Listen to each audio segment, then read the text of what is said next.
छी सुनो चढ़ली जवानी हमर भइल बाटे बमरे इहवा के लइकन में बाटे न दम दूर रहन तो जइबो दबाई दबाई दबाई सुन छपावा सुगौली मारी ऊपर दुखाई मारी मोतिहारी तो भीतर ले जाई छपावा सुगौली मारी ऊपर दुखाई मारी मोतिहारी तो भीतर ले जाई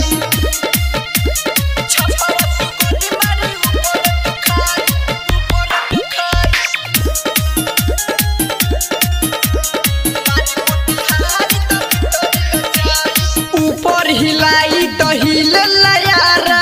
बेरो महनवा के गौरव पारा जिला के अपना हई हमारा एक मिनट में उसक जाई नारा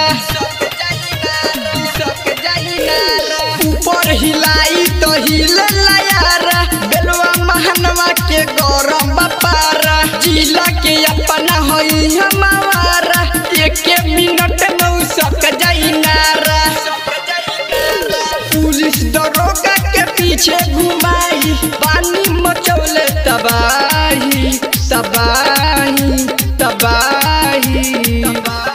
सुन छपावा सुगौली मारी ऊपर दुखाई मारी मोतिहारी तो भीतर ले जाई छपावा सुगौली मारी ऊपर दुखाई मारी मोतिहारी तो भीतर ले जाई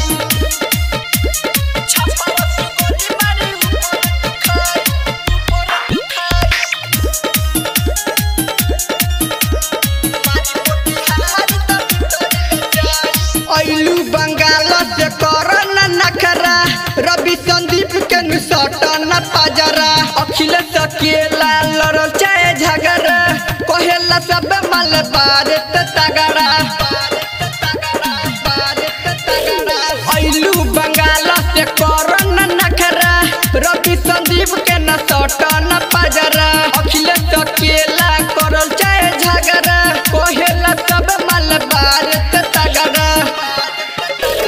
बुढ़वा लइकन के पीछे घुमाई पानी मचौले तबाही तबाही तबाही